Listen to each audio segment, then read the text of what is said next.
ଆପଣ ସମସ୍ତଙ୍କୁ ଆମର ୟୁଟ୍ୟୁବ ଚ୍ୟାନେଲ ଅର୍ନି ଏକାଡେମୀ ସ୍ୱାଗତ। ଆଜି ଭିଡ଼ିଓରେ ଆଲୋଚନା କରିବା ଆଚାର୍ଯ୍ୟ ନାଗାର୍ଜୁନ ଏକ୍ଜାମ ପୋଷ୍ଟପୋନ୍ ହେବ କି ନାହିଁ ତା ଉପରେ ଆଲୋଚନା କରିବା। ଭିଡ଼ିଓକୁ ଲାଇକ୍, ଚ୍ୟାନେଲ ସେୟାର, ସବସ୍କ୍ରାଇବ କରନ୍ତୁ। ପାଖରେ ଥିବା ବେଲ୍ ଆଇକନ୍ ବଟନ୍ ମଧ୍ୟ କ୍ଲିକ୍ କରନ୍ତୁ, ଯାହାଫଳରେ ଏହିପରି ନ୍ୟୁ ଭିଡ଼ିଓ ନୋଟିଫିକେସନ୍ ଆପଣମାନେ ଆମ ଚ୍ୟାନେଲ ମାଧ୍ୟମରେ ପାଇପାରିବେ। ତେଣୁ ଆଚାର୍ଯ୍ୟ ନାଗାର୍ଜୁନ ୟୁନିଭର୍ସିଟି ଫାଇନାଲି ଫେବୃଆରୀ 23 ଏକ୍ଜାମ ହେବାକୁ ଯାଉଛି, ଯେଉଁଟା ସମ୍ପୂର୍ଣ୍ଣ ଠିକ୍ କଥା। ଏବଂ ଫେବୃଆରୀ 23 ଏକ୍ଜାମ କନଫର୍ମ ହେବ, କାରଣ ଅଲରେଡ଼ି ହାୟର ଏଜୁକେସନ୍ ଆପ୍ରୁଭାଲ୍ ଆସିସାରିଛି। ତେଣୁ ଦେଖିବା କ'ଣ ରହିଛି। ଦେଖିପାରୁଥିବେ ନୋଟିସଟି ପ୍ରଥମେ ଆସିଥିଲା ଫେବୃଆରୀ ଏକ୍ଜାମ 5ରେ, ତ ଡେଟ୍ ଦେଇନଥିଲା, ତାର ସେଡ୍ୟୁଲ୍ ସେମାନେ ପୋଷ୍ଟପୋନ୍ କରିଦେଇଥିଲେ।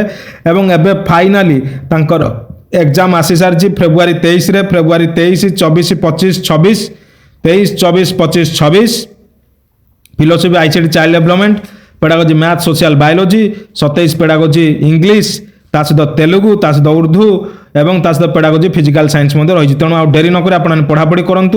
जो मैंने भी आचार्य नागार्जुन यूनिवर्सिटी एडमिशन कर 23-25 बैच से एग्जाम कन्फर्म हम, से कौन असुविधा ना। आ डेरी नक पढ़ापढ़ी स्टार्ट कर दिंतु। एवं जो मैंने भल मार्क रखा चाहते आम चैनल में प्रीवियस ईयर क्वेश्चन रही, सिलेक्शन क्वेश्चन रही, ता सहित आपर गाइड, नोट्स, क्लासेस सबकि आम चैनल रही। तेणु आ डेरी नक पढ़ापढ़ी करूँ और एग्जाम प्रिपेरेसन हूँ। तेणु एग्जाम टी आपर कन्फर्म से डेट्रे हेब ही हेब।